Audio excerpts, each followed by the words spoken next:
Bom, mais uma vez, boa tarde a todos, né? Para quem não estava aqui no outro painel, meu nome é Paulo Honório e mais uma vez eu vou ter aqui a satisfação de mediar esse painel aqui, esse debate entre essas duas feras, né? Que nos brindaram aqui também com duas aulas importantes, né? Sobre como que funciona um pouco a política sob essa ótica liberal, né, no país, né? E eu queria, antes de mais nada, né, começar talvez com uma pergunta para o Rodrigo, né, porque foi mostrado ali um gráfico, eu até tinha citado também na minha mediação anterior, né, da riqueza, geração de riqueza, né, o processo de geração de riqueza. E muitas vezes isso é uma coisa que é difícil de as pessoas visualizarem, né, como que trocas voluntárias geram riqueza nova, né, que se acumula, né, no tempo, gerando prosperidade e distribuindo prosperidade entre aqueles que participaram dessas trocas, né. Muito se diz, né, que o capitalismo não é um jogo de soma zero, né, mas eu queria que talvez você pudesse explicar isso um pouco mais aqui para os jovens, né, do ponto de vista liberal. Quem é que vê o Walking Dead? A série The Walking Dead? Quem vê? Pouca gente, né? Então assim, quem viu a pandemia é quase um Walking Dead. Tá? O que eu estou querendo dizer com isso? A produção e a produtividade do país e do mundo todo desabaram. Certo? Desabou no mundo todo, assim como no The Walking Dead, as pessoas estão com medo do zumbi, tá certo? E por conta disso, desaba a produção. E demonstra claramente que o estado natural do homem não é a riqueza. O estado natural do homem é a pobreza. Quando a gente fala que tem que explicar algo, não é explicar a pobreza. A pobreza é o que tem. Se ninguém produzir nada, nós vamos ser pobres. Nós não vamos ter roupa, não vamos ter televisão, não vamos ter sapato, não vamos ter blusa. Se não tiver um empreendedor criando riqueza, certo? Nós não teremos nada disso. Se não tiver o empreendedor e os trabalhadores junto com ele, em parceria, certo? Criando a riqueza, não teremos nada disso.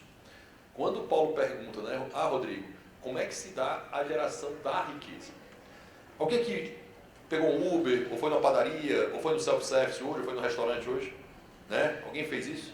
Vocês notaram que quando vocês foram pagar, ou quando saíram do Uber, ou quando foram no restaurante, tu disse obrigado para a pessoa e a pessoa te respondeu obrigado da mesma forma? Vocês notaram isso? Perceberam isso? Vocês perceberam que toda vez que vocês têm trocas voluntárias, vocês compram algo e alguém vende algo, é comum que as duas partes estão obrigadas uma para a outra? Já pararam? É engraçado isso, né? Porque ninguém presta atenção nisso. Mas hoje, quando vocês forem comprar algo, ou fazer algo hoje, consumir algo de alguém, certo? Alguma troca voluntária, prestem atenção nesse fato. Alguém vai te dar obrigado e você vai responder obrigado. Não, mas você está comprando e a outra pessoa está vendendo. Por que é obrigado? Porque assim, você não sabe produzir pão. Era muito difícil para mim, né? Eu sou diretor jurídico de uma empresa, sou consultor hoje de uma empresa, e eu chegar na empresa assim, eu queria trocar uma consultoria para você, para explicar o que é essa operacional, né, produto, tipo, com o cliente, pelo pão que você vai me vender. A pessoa olhar para mim e diz assim, você é doido, né? Maluco. Mas com certeza tem alguém que precisa que eu faça a governança corporativa dessa empresa. Tem alguma empresa que está precisando disso, que me contratou para isso. E eu vou receber um valor disso, um valor pecuniário, que no passado foi de sal, foi ouro, foi prata, e hoje é papel moeda, que transforma isso. Eu transformo a minha atividade num papel moeda, tá certo? E quando eu chego para comprar a pipoca, ou quando eu chego para comprar um almoço, ou quando eu chego para pagar o Uber, eu uso esse papel moeda ou cartão de crédito, hoje mais moderno, para fazer esse pagamento. Ou seja, eu tenho um valor líquido comum, né, que é o meio de troca entre as partes, que as duas partes aceitam para fazer uma troca. Olha que genial, né? Que as duas partes aceitam para isso. Olha como a humanidade é genial. Isso foi uma invenção da humanidade. E essa invenção, na hora que eu vou comprar o Uber, aquele serviço, ou na hora que eu vou comprar o meu almoço, ou na hora que eu vou comprar o meu jantar, essa pessoa está ficando mais rica porque eu estou dando meu dinheiro para ela. Mas eu também estou ficando mais rico porque eu estou recebendo aquilo que eu não produzo. Isso me torna mais rico. Ou seja, não é um jogo de soma zero, não vai para zero. O que é um jogo de soma zero? Alguém aqui já jogou o War? Todo mundo jogou War, né? Se eu ganho, vocês perdem. Né? Eu ficava indignado. Eu tinha a minha ex-mulher, eu me separei dela por causa disso. Certo? Por causa do War? Por causa do War. Uma das razões. Ela tinha uma característica. Eu estava jogando eu, a Priscila, o Paulo e a Mila, e ela. Aí a Mila começava a ganhar. Aí eu disse, todo mundo tem que atacar a Mila. Aí ela dizia, não, você quer aqui no meu jogo. Eu disse, filhinha, se ela ganhar, a gente perde. Tu também. Não, mas não quero saber disso não. Eu disse, você não é boa, né? Não é clipe de Nash, né? De conseguir fazer uma reunião de rivais para brigar com ela. Mas isso é um jogo de soma zero. Se um ganha, o outro perde. Certo? Se eu estou jogando tênis, eu sou jogador de tênis, se eu estou ganhando, necessariamente a outra parte está perdendo. Se o Fortaleza ganha do Cruzeiro ou do Atlético, vocês estão perdendo. Tá certo? Porque é um jogo de soma zero. O capitalismo não é um jogo de soma zero, porque ambos ficam mais ricos nessa relação. E essa é uma das maiores invenções da humanidade. E ninguém entende isso. E é espetacular entender que é isso que gera a riqueza e não a pobreza. A pobreza é o que todo mundo tem. Não precisa ser explicada, não. É o estado natural do homem. Excelente, né? Você quer complementar, Mila? Não, é só uma coisa que é interessante que eu notei naquele gráfico do Rodrigo. Se vocês verem no eixo vertical, né, no eixo Y, aquilo lá mostra quando que é o GDP. GDP nada mais é do que PIB em inglês, né? Então, como que poderia ser soma zero se ele é flat, se ele é reto, e depois o PIB sobe? Então, assim, a geração de riqueza era flat e depois ela sobe. Se fosse soma zero, ela sempre ia ficar assim, ó. Porque se alguém está perdendo e o outro está ganhando, só troca. Só é você tirar o dinheiro de um bolso e botar no outro. Mas se ali no final você tem um PIB crescente, significa que a riqueza aumentou, né? O capital humano ali fez com que a riqueza se expandisse. Então, aquele gráfico mostra muito isso. Se o PIB aumentou ao longo dos anos, como pode ser zero a soma? Tem uma falácia, Mira, que é a falácia ad absurdo. Alguém já falou essa falácia? Ad absurdo? Eu maximizo algo, né? Tipo assim, eu torno algo absurdo para mostrar assim, ó, torno tão absurdo para você ver como é boba a tese. Uma das teses marxistas, que é uma tese comum, né? O rico cada vez mais rico e o pobre cada vez mais bom. No meu tempo, o pessoal vai lembrar disso, certo? Que é a música das, Rodrigo, que é a música eu das divido meninas. com você essa idade. É a música das meninas, né? Que o de cima baixa, o de cima sobe e o de baixo desce. Até música popular foi cantada dizendo isso. Isso é uma das maiores mentiras da humanidade. Pronto, mentira que o Paulo perguntou. Essa é uma das maiores mentiras da humanidade. O mundo ficou todo mais rico. Na teoria marxista, que é a teoria da exploração, significa que se eu estou ficando mais rico, a Priscila está ficando mais pobre. Se o planeta Terra ficou mais rico, significa então, né, pessoal, que Júpiter, Plutão ou Marte ficaram mais pobres. Né? E só para complementar, né, dentro dessa crítica à teoria marxista, acho que o conceito de mais-valia também é um absurdo, né? Porque... Estão rindo porque estão falando isso agora? Gente, quem cobrou isso? Pergunta assim, ó. Exponha esse professor. Mas pergunta assim, ó. Professor, já que a mais-valia quer dizer então que um carro batido vale mais do que um carro sem ter batido, né? Você trabalhou mais no carro. É. Né? Olha, pergunta para ele, faz essa pergunta. Só para entender, eu não tinha entendido. Me ajuda aqui. Um carro batido, já que houve mais trabalho naquele carro, vale menos que um carro não batido, né? Aí vai nessa hora da tela azul. É muito divertido. E é muito fácil explicar isso também, porque o Morrison brincou aqui, né, da história dele, mostrou que ele em algum momento da vida dele se tornou um designer, né? Daí projetou aqui um design horrível, né? Bom, se eu for pintar alguma coisa, fazer design de alguma coisa, vai ser mais ou menos aquilo, né? E certamente eu vou ter muito trabalho para fazer, não é? E esse muito trabalho que eu vou ter para fazer algo horrível, vale quanto? Não vale nada. Porque quem atribui valor às coisas Depende. não é o trabalho. O custo de oportunidade. Depende. Se que o outro acha que o teu trabalho é espetacular. Isso. Depois que falaram que um pinico não, um mictório é arte, então... Esse é outro problema, né, da desconstrução da beleza. Mas o fato é, o trabalho por si só não gera valor. O que gera valor é a percepção no mercado de que algo tem valor ou não. Isso é importantíssimo, assim. A geração que a gente tem hoje, eu vou falar mal da geração Y, né? Calma. A geração que a gente tem hoje tem o que, assim, eu me esforço muito. Sou muito esforçado, caramba, eu li tanto, me dediquei tanto, tirei 0. Né? Rapaz, eu cavei esse buraco aqui o dia todo. Ninguém bateu palma pra mim. Caramba, mas eu fiz isso, é tão importante porque eu fiz. Pessoal, o valor está sempre no outro. Não adianta nada você dizer assim, cara, eu sou inteligente demais, eu sou tão bonito, tão maravilhoso. Isso não adianta nada, é a percepção sua. O que vai interessar sempre é o que você pode fazer no que está no seu controle. Ah, quer estar bonito? Cara, esteja com a barbinha feita, cabelo cortado, arrumadinho, posicionado, bem arrumado. Isso não precisa ser rico não, para isso não, tá? Só para deixar claro, não precisa ser rico para isso. Certo? E cabelo cortado pode ser moderno, tá? Não precisa ser o meu não, assim, que não tem cabelo. Tá? Pode ser algo moderno, legal, divertido. Mas isso vale a pena para que você consiga estar no seu controle. Se você consegue controlar aquilo que está no seu controle, fazer aquilo que está no seu controle, você consegue fazer algo. Porque, eu vou dizer um ponto, a percepção do outro que você quer agradar, você não controla. Olha como é complicado, né? O valor está sempre no outro, mas a percepção do outro não é controlável por você. Então o que é que você faz? O que está no seu controle. Tá? Eu quero ficar bonito. Começa a malhar, treinar todo dia. Dá um trabalho louco. Comer direito. Fazer crossfit. Treinar, vai fazer crossfit comigo, amanhã tem treino. Tá certo? Então assim, é um processo. E nada disso adianta uma vez. Não adianta fazer dieta um dia, não adianta treinar um dia, não adianta ler uma página um dia.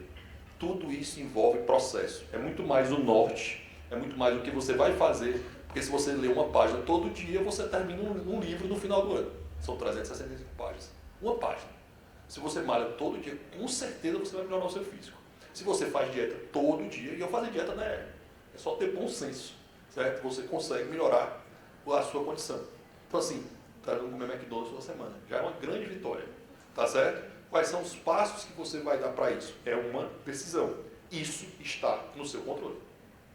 E pegando gancho nisso, né, eu queria ouvir os dois sobre algo que também estava na palestra do Rodrigo, e acho que tem a ver com o próprio Instituto Mises e o Instituto Milênio, né, a razão de ser desses dois institutos, que é divulgar as ideias do liberalismo, né, e fazer com que elas penetrem na sociedade de tal forma que a sociedade pense também, né, um pouco mais sobre as ideias do liberalismo, né, verifique que essas ideias têm lógica, né, e que essas ideias possam repercutir em mudanças concretas, né, na sociedade. Porém, se hoje a gente está tendo que explicar que Marx está errado, né, em 2022, e como funciona esse processo de criação de riqueza, que ainda é pouco compreendido, né, pelas pessoas em geral, isso remete a algo que é a minha percepção, né, de que o movimento liberal ele ainda é visto como um movimento elitista.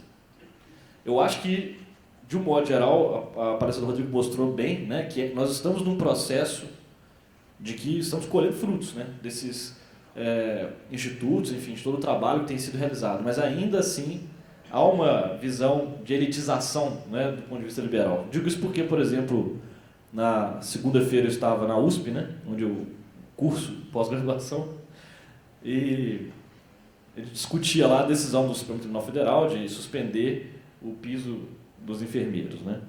É uma ótima decisão, né, que leva até, depois vou falar um pouco sobre Milton Friedman aqui, mas eu questionei, né, do ponto de vista jurídico, o professor que defendia, né, o piso dos enfermeiros, dizendo que haveria ali uma série de problemas jurídicos, né, com aquela norma. E ele, assim que eu terminei a minha fala, disse: carteira do Clube Liberal para você. De asno para ele, né? Porque é uma questão muito mais conceitual do que ideológica. A questão do piso da enfermagem, isso foi até uma coisa que a gente do Milênio, a gente fez uma nota técnica. A partir do momento que você estabelece um piso salarial, é só pensar matemática básica. Você tem um hospital, você pode ser um hospital privado, um hospital público, você tem X reais ali de budget, de capacidade para contratar os enfermeiros. A quantidade de dinheiro que você tem, ela é fixa, que você já está acostumado com o seu processo. Se antes você tinha 5 mil reais e cada enfermeiro custava 1.000, você conseguia contratar 5. Agora, se esses enfermeiros eles passam a custar o dobro, você não vai conseguir contratar, mas teu dinheiro não cresce na mesma proporção. Entendeu? Ele vai ter que diminuir. O que ele vai ter que fazer? Demitir. Isso, pela teoria econômica, você consegue estudar o equilíbrio de demanda e oferta do mercado, quanto que o mercado demanda de trabalho versus o quanto que é ofertado. O que acontece? Eu, enquanto trabalhador, eu vou gostar de ganhar um salário muito grande, mas o empregador ele tem um limite de quanto ele pode pagar. Então, quanto eu estou aceitando receber cruzado com quanto que o empregador está disposto a pagar, cria um equilíbrio, que é a curva de demanda e oferta. A partir do momento que eu coloco um piso salarial, eu fico com um assombreado de pessoas que vão ser demitidas. Então, isso são dados, entendeu? E já não bastava, quando a PL dos enfermeiros foi aprovada, eu fiz um tweet explicando exatamente isso, o que acontece com a curva de demanda, de oferta, onde que fica a parte cinzenta e o porquê vai gerar desemprego. Muitas pessoas vieram falar para mim, nossa, mas você é contra os enfermeiros? Eu falei, gente, não tem nada a ver. Não tem nada a ver contra os enfermeiros, eu estou explicando teoria econômica. O que aconteceu? Depois de uns meses, eles começaram a ser demitidos. Há muitos jornais e até deputados perguntaram se eu poderia fazer alguma nota técnica explicando esse fato. É um conceito. E aí, não bastasse eu ter falado que era uma besteira, depois eles começarem a ser demitidos, ainda quiseram fazer piso salarial dos fisioterapeutas. Então, assim, você vai seguindo. O fisioterapeuta consegue. Aí vai ter simplesmente ali a empregada doméstica, aí vai ter o pedreiro, aí vai ter o engenheiro. Você vai criando sempre os pisos salariais e acontece, o dinheiro dos empresários, ele não cresce na mesma proporção. Uma coisa que eu acho muito interessante colocar, eu vi de um deputado estadual de Santa Catarina, ele colocou um outdoor onde ele falava assim, o governo do estado gerou 237 mil novos empregos, dando o número.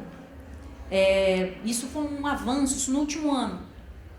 Ele criou novos cargos públicos? Não. Então quem que foi que gerou isso? Foi um empresário.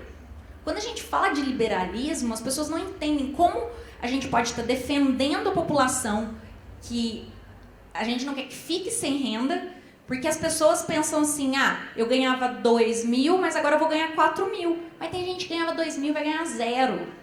Vai ficar demitida. Eu prefiro estar empregada e pagando minhas contas do que estar demitida. Agora, se você é egoísta o bastante não pensar nos outros, já que vão gerar demissões, né? Agora, o que acontece quando a gente olha na iniciativa privada?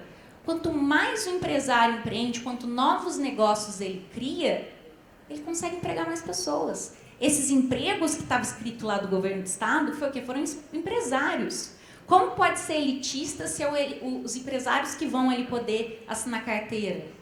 Se o dinheiro que o estado está usando mal utilizado, ele vai ser destinado de uma forma melhor, com mais qualidade do serviço, ou muitas vezes destinado para uma empresa que saiba fazer melhor. Eu não vejo um elitismo se é algo que se consegue quantificar os benefícios. E é tão simples. Desculpa, Paulo. É porque depois eu vou fazer uma outra pergunta que eu queria te ouvir. Esse tema era o que eu queria ter falado na palestra, não deu tempo. Só complementando o que a Mila disse, tá? Aí é polêmico mesmo, para ficar com a polêmica pensando. O pior piso salarial que existe no Brasil se chama salário mínimo. Opa, vai doer no ouvido isso aqui, certo? Propositalmente, para começar a pensar. Por que o salário mínimo é 10 mil reais? Isso é tão bom. Rodrigo, porque vai gerar desemprego, exatamente. Por que ele é R$1.000, 200? Porque ele gera desemprego, porque vai ter gente que não vai produzir o suficiente para ganhar R$1.200. Se você mora no Nordeste, as pessoas grande parte delas ganham R$600 de Bolsa Família, metade do salário mínimo. E que eu digo, né, não é o salário mínimo que o empregador paga, não, porque o empregador paga o dobro, o empregador paga R$2.400. Né, pode dobrar isso aí. Mas para a Bolsa Família pode ter R$600, para trabalhar não pode. Certo? O Zema falou essa semana, né? A maior coisa que as pessoas querem é a oportunidade para estar trabalhando. Mas só para deixar um ponto que eu queria... Lembrando que R$600 bota dinheiro na mesa, bota comida na mesa. Não, okay. Desemprego não bota, né? E assim, só para deixar claro um ponto sobre visão de mundo, tá, pessoal? Óbvio, vocês concordam, vocês vão ter gente que vai olhar para mim e dizer assim, Rodrigo, você é sem coração, você não quer que as pessoas ganhem o salário, não quer que as pessoas tenham uma condição boa de vida, porque as pessoas precisam ter uma condição boa de vida, elas precisam melhorar isso, elas têm que ter, né, um salário digno, elas têm que ter isso. Isso é uma visão do mundo, tá? O Thomas Sowell vai falar no livro chamado Conflito de Visões, diz isso chamar de visão irrestrita. Por que ela é visão irrestrita? Porque não importa como. Não importa como. Amigo, se vai matar, se vai roubar, se vai fazer, não importa, vai chegar no objetivo. Um videozinho que eu ia mostrar para vocês aqui era do Eric Hobsbawm, que é um professor de história, um autor de livros de história, muito famoso na esquerda, que a esquerda brasileira trouxe fortemente para o Brasil e usou ele como livro-texto. E foi perguntado para o Eric Hobsbawm, foi perguntada a seguinte frase: Eric, se morrer 15 milhões de pessoas, né, quase 100 no comunismo, né, no socialismo. Mas se chegasse no seu ideal, tudo bem? Tudo, né, porque as pessoas teriam uma condição melhor na cabeça dele. Então, para ele, sim. Não importa o caminho, tá certo? Então, assim, quando as pessoas têm esse raciocínio, mudar a chave para a visão restrita é muito mais difícil. Vice-versa, tá? É muito mais comum sair da irrestrita para a restrita, inclusive. Porque a restrita vai dizer o seguinte, ó, tem caminhos. Assim, não vai dar para entregar tudo para a pessoa, ela vai ter que conquistar algo, certo? Ela vai ter que buscar algo, eu vou ter que dar instituições para permitir que ela chegue lá. Eu vou ter que ter proteção da vida, da liberdade e da propriedade. Propriedade? Professor, porque na propriedade mais destruída desse país é a propriedade dos mais pobres, quando o Estado desapropria os imóveis dela. E ela não é protegida. A vida porque hoje pessoas morrem, né? Antigamente morriam 60 mil homicídios, hoje já tem 45 mil homicídios no Brasil. É um número ainda absurdo, tá certo? Liberdade para negociar. Até hoje a lei de liberdade econômica, que foi aplicada em Minas Gerais, não é aplicada em grande parte do Brasil, por exemplo, tá certo? Então, essa seria a visão restrita, as instituições funcionando para isso. Imagina como é difícil alguém que pensa assim, você não tem coração, para a pessoa dizer o seguinte, vamos dar caminho de liberdade, abrir mercado, desregulamentar, possibilitar novas possibilidades para que a pessoa possa chegar lá. Porque em países que fizeram isso, deu certo. Olha como são visões diferentes. Não é porque aqui você tem que entender que essa visão não é uma mudança, desculpa, Mila, mas a mudança não é de um ponto só, tá? Quando eu mudo um pensamento, eu mudo uma série de pensamentos. Certo? Eu mudo uma série de pensamentos e o que é que acontece nessa fase? Os meus amigos que não têm a visão nova deixam de ser meus amigos. Esse é o problema e essa é a dificuldade. Eu vou usar isso para fazer a pergunta então. Vamos lá. Porque eu ia citar justamente o exemplo do salário mínimo e eu acho que tem vários outros. Né? Por exemplo, o que protege mais o consumidor? Um código de defesa do consumidor ou a livre concorrência? Né? Ter 4 empresas de telecom prestando serviço para a gente péssimos, né? Uma pior que a outra. Porque o mercado é ultra regulado, abrir um mercado protege mais o consumidor ou um código de defesa do consumidor? Né? Exatamente. Então, quer dizer, o fato é, o livre mercado serve ao mais pobre. A gente fez uma live sobre isso, né, Rodrigo? Eu e o Rodrigo, curiosamente. Que ótimo. Sobre regulações e livre mercado. É isso que a gente tem que fazer, quer dizer, divulgar essas ideias. Né? Mas o que eu quero fazer a pergunta é, a partir dessa compreensão de que o livre mercado serve aos mais pobres, como que a gente consegue fazer com que o movimento liberal tenha essa imagem na sociedade? Como que as pessoas, em vez de olhar para o movimento liberal e ver um movimento elitista, passem a ver esse movimento como um movimento de defesa dos mais pobres? Nessa live que eu fiz com o Rodrigo, eu dei um exemplo de uma amiga nossa, Winnie Caminha. Ela escreveu um paper para o Millennium sobre regulação da CVM, do mercado de capitais. E ela deu um exemplo muito bom. Ela também é lá de Fortaleza, sobre o livre mercado. Só vocês imaginarem que vocês vão na praia e vocês querem comprar um coco. Eles têm 2 barraquinhas de coco. Uma cobra R$6 pelo coco e a outra cobra 4. Só que acontece, a que cobra 4, ela é suja, o coco não é gelado, muitas vezes você fica com medo ali, você pode pegar alguma doença. O vendedor, ele parece que não está nem aí, ele destrata os clientes, enquanto a de R$6, o coco é geladíssimo, docinho, dá para ver que é um negócio ali que ele é super preocupado com todo o processo dele abrir o coco para você, e depois ele ainda oferece abrir, te dá uma pazinha para raspar ali dentro. E aí, o que vai acontecer? O consumidor decide. Se o consumidor passar a comprar mais na barraca suja e precária, o da barraca limpinha vai perceber que aquele preço dele não está sendo justo, que ele está cobrando muito a mais do que o consumidor está disposto a pagar pelo serviço que ele oferece. Então, ele regularia para baixo o valor.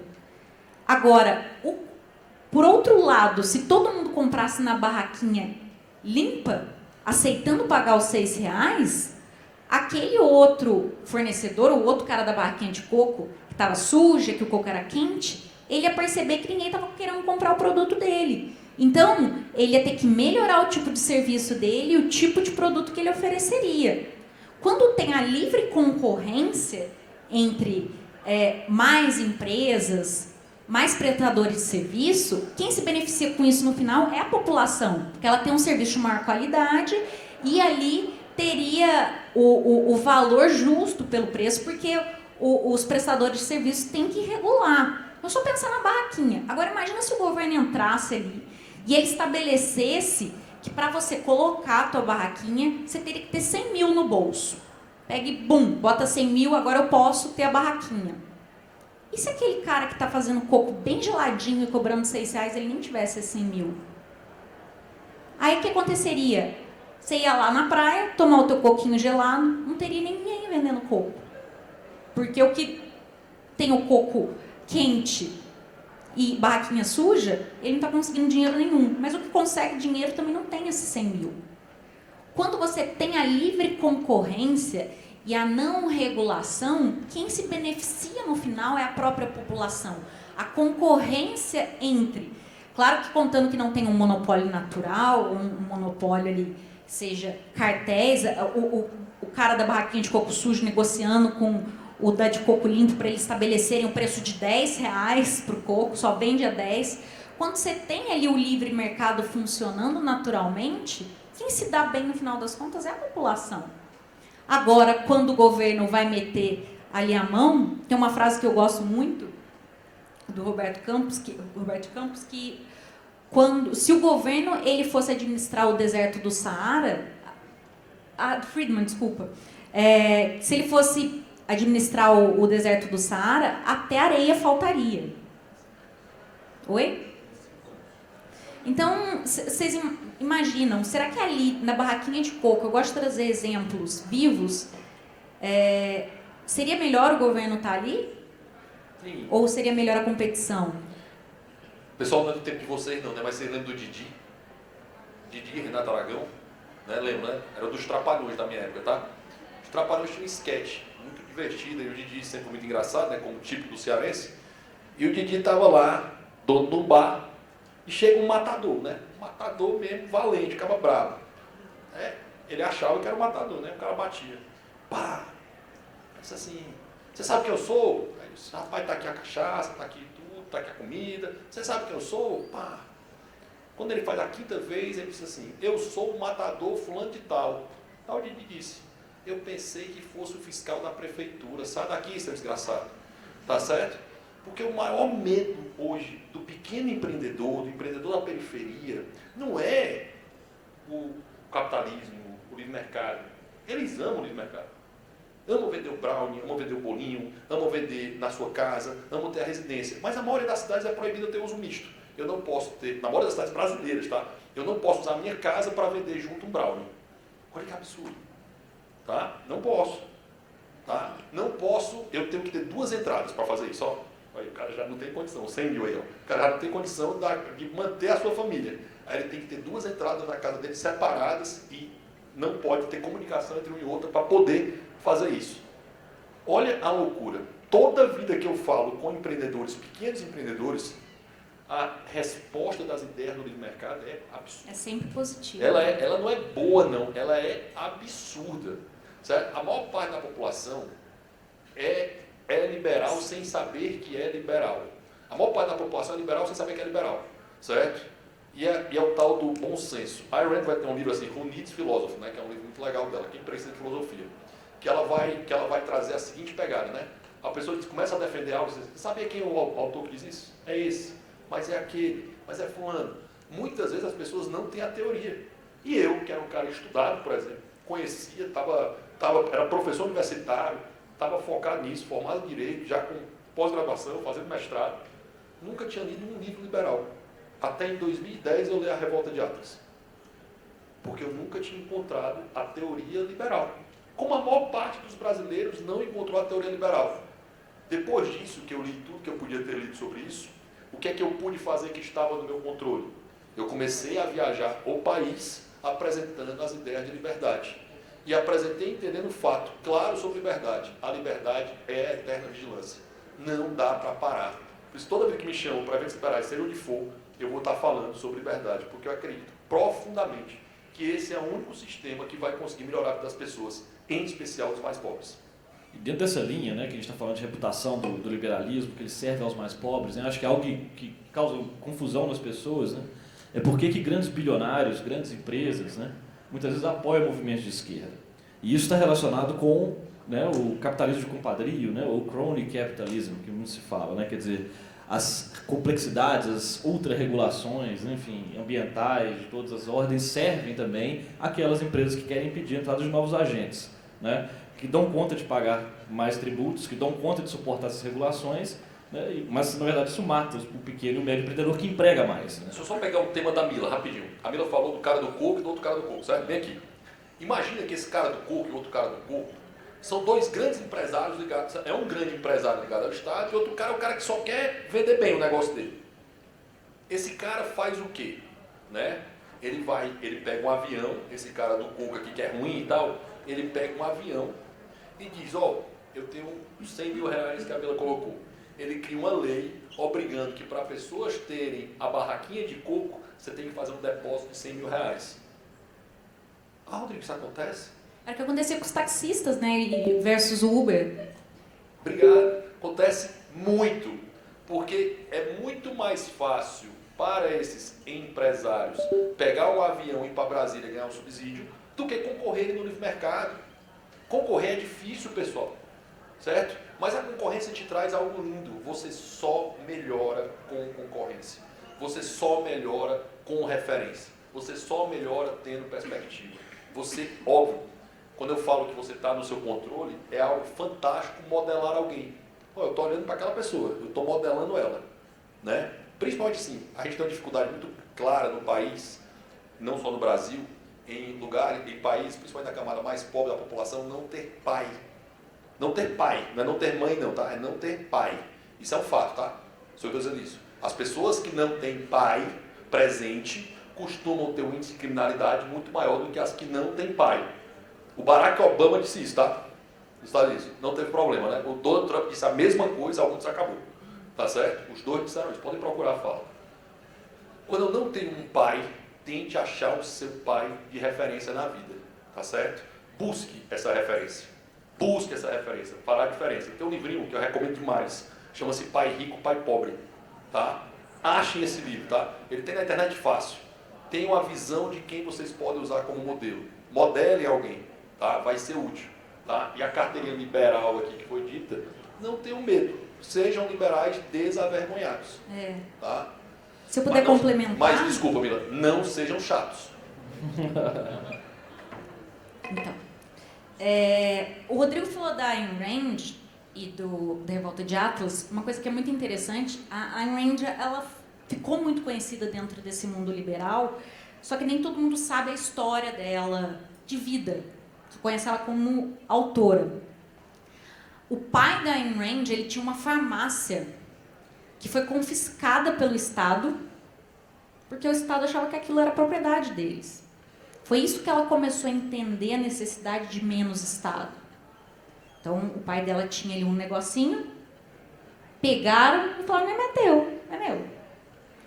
E essas coisas são muito interessantes quando a gente fala de capitalismo e socialismo, o capitalismo sendo algo da elite, enquanto o socialismo é algo que você se preocupa com os outros, confundindo muito direitos humanos com a parte do socialismo, mas a Margaret Thatcher ela tem uma frase muito bacana que é o socialismo dura enquanto dura o dinheiro dos outros. Então, quando você pode pegar o dinheiro do outro e dividir para todo mundo, tá ok, mas se é teu... peraí. Existem muitos bilionários de esquerda, existem muitas pessoas que são famosas na história. Vamos pegar tiranos, na verdade. Fidel Castro usava 2 Rolex no pulso. A filha do Hugo Chávez é uma das mulheres mais ricas da Venezuela. Governos de esquerda.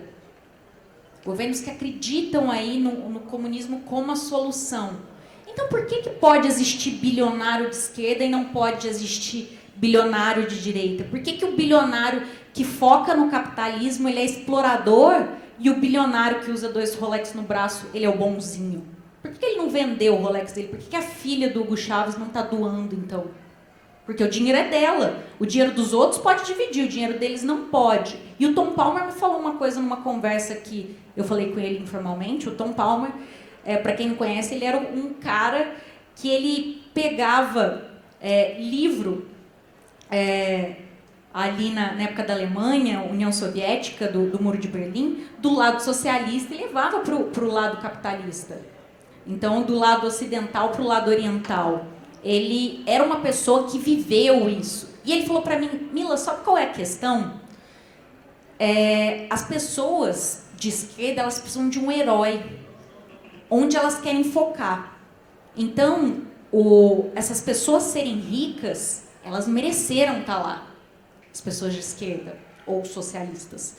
Agora, a pessoa do capitalismo estar lá em cima, ela teve que se beneficiar de outro. Agora, engraçado, Elon Musk, por exemplo, da Tesla, ele gerou quantos empregos? Quantos empregos você acham que a filha do Hugo Chávez já gerou? Então, por que os bilionários de direita, eles são tão mal vistos, são eles que estão gerando ali o emprego? Se a dona da barraquinha de cachorro-quente, ela está conseguindo crescer. O capitalismo e essa facilidade da movimentação do dinheiro, né, as trocas do dinheiro, é a única forma que pode levar a pessoa a uma ascensão social. Então, quando o Rodrigo ele fala da pobreza, a miséria ela é a forma nata do homem. Quando a gente volta na época feudal, antes da Revolução Industrial, a gente tinha esgoto a céu aberto, a população morava no meio de ratos. Isso era a condição humana. E com toda a parte de industrialização, de tecnologia, depois que a gente teve a terceira fase do capitalismo, que foi o capitalismo mais voltado para essa parte já financeira, que a gente teve a industrial e depois teve a revolução financeira e das trocas, é isso que faz as pessoas muitas vezes conseguirem se ascender. E não esse jogo de soma zero. Então, quem que ajuda realmente a população? O socialista bilionário que fala que tem que dividir o dinheiro dos outros? Ou é o capitalista bilionário? Ou o capitalista da barraquinha de cachorro-quente? Ou o capitalista que está tentando ali criar o próprio negócio, empreender, para gerar riqueza, para ganhar dinheiro e colocar comida ali na mesa da família, né? Ótimo, já estamos terminando o tempo, então, última pergunta, né, breves considerações para a gente finalizar e, né, prosseguir com o evento. Nós falamos um pouco sobre isso, nosso sistema político, enfim, né, a organização partidária no Brasil. Né? Agora, depois da Constituição de 1988, com o fim do Partido Comunista, né, veio o PT, depois o PT brigou, se subdividiu em um monte de partido de esquerda, né, e isso parece ter fortalecido o movimento de esquerda no Brasil. Então, basicamente, até o surgimento recente, né, do Novo, e talvez um ou outro, né, movimento oficial partidário mais ligado à direita ou ao centro-direita, a gente teve durante mais de 30 anos só partidos de esquerda no Brasil. Né? Como fazer para mudar essa realidade? Né? E o que vocês, né, do ponto de vista do Instituto Mises, do Instituto Milênio, pensam ou já estão fazendo, né, para que haja, do ponto de vista da política oficial, uma realidade partidária diferente? Né? Pode ser. Como eu falei bastante na palestra, ser um agente de informação não precisa ser uma pessoa que estudou, que trabalha com isso, é aquela pessoa curiosa em entender os fatos. Como eu falei bastante na palestra, essa renovação vem muito da curiosidade de pesquisar e entender e a necessidade de renovação. O Partido Novo ele veio aí com essa ideia de mudança, um partido que não usava fundo eleitoral. Na época que foi criado, né? Digo, ele continua não usando o fundo eleitoral e deixa o fundo partidário dele guardado, porque não deixam devolver. Se ele devolver, ele vai ter que ser redistribuído entre os outros partidos. Então, a renovação ela vem do quê? De pessoas insatisfeitas, pessoas que não acreditam ali, não querem estar no status quo, não querem seguir. E eu acho muito engraçado quando pessoas falam assim, eu sou mais de esquerda, eu sou socialista. E você vê aquela pessoa falando isso, filmando o quê? Do iPhone dela. É o famoso esquerda caviar ou esquerda de iPhone. Então, como é que você critica tanto? Você é um influenciador digital que bate no capitalismo como sendo o pior do sistema, de que usurpa um do outro, o capitalista é mau, ele é um malvadão. Mas que quando você sai, você tá com a bolsa da Gucci, com o sapato da Chanel, tá com o teu iPhonezinho ali, e quem tá pagando teu dinheiro é todo esse esquema dos cursos que você tá fazendo pelo Instagram. Então, cadê? Isso é a famosa hipocrisia. Como que você pode defender uma coisa? E é o que eu disse, o movimento socialista, social, ele é muito confundido com direitos humanos. Ambas linhas, elas querem chegar no mesmo ponto, que é o desenvolvimento, o crescimento do país. O formato que é diferente. Mas, por exemplo, você dizer que você não acredita nisso, não quer dizer que você é a favor da escravidão, que você é a favor de feminicídio. Isso são questões básicas, inerentes ao ser humano, que ele tem direito à vida, como o Rodrigo falou, direito à vida, à propriedade. Então, todas essas questões que é do liberalismo clássico, né, que a gente traz, as pessoas confundem. Então, se eu sou social, eu acredito que tem que ajudar os pobres, sou legal. Mas se eu sou capitalista, nossa, eu sou a favor de usurpar, eu quero, na verdade, que as pessoas morram pobres porque eu quero ganhar mais e mais dinheiro. Mas quando você para pensar, o que leva as pessoas a crescer é justamente a facilidade do capitalismo, pelas novas tecnologias, para ela poder vender o produto dela, ela tá ali conseguindo utilizar a internet ao favor dela. Eu queria que um socialista passasse um tempo em Cuba, passasse um tempo em algum país que é socialista, um país que vive um regime autoritário, para ele entender o que é o socialismo. E depois vir falar que é socialista. Tem uma historinha que é muito divertida, que o cara diz assim, se a pessoa tiver dois aviões, Francisco, ela deve socializar um avião? Eu disse, claro, com certeza. Se a pessoa tiver 2 barcos, ela deve, obviamente, socializar um dos barcos dela?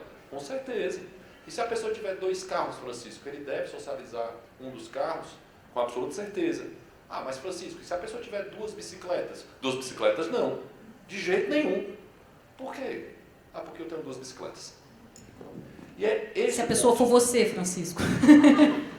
Exatamente, porque na realidade é muito bom o socialismo para os outros e não para você. O Taleb vai ter um livro brilhante chamado Arriscando a Própria Pele, Nassim Taleb, vale a pena esse cara também, chamado Arriscando a Própria Pele, ou Skin the Game, em inglês, que ele vai falar assim, não ouça quem não tem a pele envolvida. Sabe aquela pessoa que diz assim, rapaz, você tem que fazer tal coisa, você faz? Não. Assim, você tem que treinar todo dia, você treina? Não, então não vale a pena te ouvir. Não é coerente com o que você fala.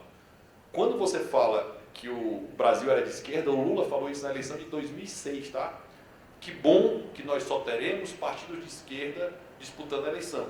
E naquele momento, se acreditava que o Partido Social Democrata do Brasil, o PSDB, era um partido de direita. Uma das grandes inovações da humanidade foi descobrir que a social-democracia era de esquerda. Era tão de esquerda que o vice do Lula hoje é o Alckmin. Tá certo? Só para esclarecer, deixar claro. O PSDB sempre foi de esquerda. A social-democracia no planeta Terra sempre foi de esquerda. O Brasil não tinha partidos de direita, principalmente de direita liberal. Não tinham partidos liberais. Teve o Livres por algum momento e o Novo, que são partidos que defendem claramente... PSL também, né? A ideia liberal. PSL quando era o Livres, né? Exato. Mas no PSL também deixa para lá. Então assim, e o Partido Comunista do Brasil, o partidão PCB, se transformou em PPS. Só para deixar claro, que depois se transformou em Cidadania. O Partido Comunista do Brasil, PCdoB, continua existindo. O Partido Socialista Brasileiro permanece existindo, está aí, tá certo? Essa ideologia assassina que matou milhões de pessoas pelo mundo, continua aí, e disputando poder e brigando para ter isso. E mesmo no PT e no PSOL, que tem um oxímoro, né, uma contradição em termos na seu nome, né, Partido Socialismo e Liberdade, não tem como uma coisa, é quadrado redondo, né? Ela não consegue se encaixar. Ele tem isso. Então, assim, hoje a política ainda é muito dominada por uma ideologia que foi derrotada. Só para deixar claro, quando Margaret Thatcher, Ronald Reagan e João Paulo II, aquele gigante, ajudam a derrubar o muro de Berlim, isso permite que o mundo mude a partir daquele momento. Infelizmente, a grande porcaria da nossa Constituição, que ela é péssima, tá certo? É a pior, não, mas uma das piores já feitas no Brasil, ela consegue perder a de 34, a de 37, a de 67, que são as constituições autoritárias que esse país teve, tá certo? Mas ela é horrível, a Constituição da gente. A gente teve um azar dela acontecer um ano antes da queda do Muro de Berlim. Se ela tivesse acontecido um ano depois, a nossa condição constitucional seria muito melhor. E responde uma coisa para o pessoal aqui. Quando o muro caiu, de onde que as pessoas foram? De onde para onde? Em todos os regimes socialistas, você tinha visto de saída. Não sei se vocês já notaram isso. Quem já foi para fora do Brasil, quando você vai para os Estados Unidos, você pede visto de entrada. Eu peço visto para ir para o país. Eu não peço visto para sair do país. Todo o país socialista, todos, Coreia do Norte, Venezuela, Cuba, que você teve, Vietnã, todos esses países você tinha visto de saída. Como eles não eram suficientes porque as pessoas fugiam, porque o visto de saída é eu pedir autorização para o Brasil, por exemplo, para sair do país. Esse é o visto de saída. Tá? O visto de saída é isso, porque o visto de entrada é eu pedir autorização para entrar. O visto de saída é eu pedir para sair. Como as pessoas não conseguiam ter o visto de saída, as pessoas faziam um muro para não permitir que eles saíssem. Mas havia uma mentira sendo contada aqui, tá? Toda a vida que esse muro foi criado, sempre foi dito para as pessoas não invadirem do outro lado, tá? Quando na realidade sempre. Quando na realidade, em todas as oportunidades, as pessoas sempre saíram da Alemanha Oriental, socialista, para a Alemanha Ocidental. Da Coreia do Norte para a Coreia do Sul. São dois lugares isso. Se você quiser entender visualmente o que é o livre mercado e o que é o socialismo, pega uma foto da Coreia do Norte, que vem do satélite, e veja, de cima para baixo. Aí você vai ver a Coreia do Norte apagada, escura, própria do socialismo, e a Coreia do Sul brilhando, com todos os seus problemas, com todas as suas dificuldades. Isso é uma coisa importante de dizer. Não é porque um país é liberal que ele não tem problema. Ele tem problema. A grande graça é que países liberais permitem que as correções dos problemas aconteçam exatamente com erro e tentativa. Diferente do país socialista, porque eu tenho que pedir autorização para o chefe de Estado, para quem é a inteligência, para quem domina, para ver se dá para mudar o país e melhorar esse. Essa é a grande graça do livre mercado. Não é porque ele é melhor, ele é o que dá mais oportunidade de corrigir o erro. Excelente, pessoal. Bom, então acho que com esses fatos, né, expostos, tantos mitos derrubados aqui hoje, né, que a gente possa ter mais esperança, né, no surgimento de uma política menos de esquerda, né, que a gente tenha o florescimento realmente do movimento liberal também na política oficial, né, mas isso passa também por todos nós, né, individualmente, na nossa esfera de ação, né, onde a gente trabalha, onde a gente estuda, né, na nossa família, que a gente possa também, né, no micro, fazer o trabalho de formiguinha, né, que pode levar a uma mudança no macro, né. Então, Catarina, declaro aqui encerrado o nosso painel. Muito obrigada, Paulo. Gente, uma salva de palmas. Rodrigo Mila, muito obrigada, parabéns. Excelente.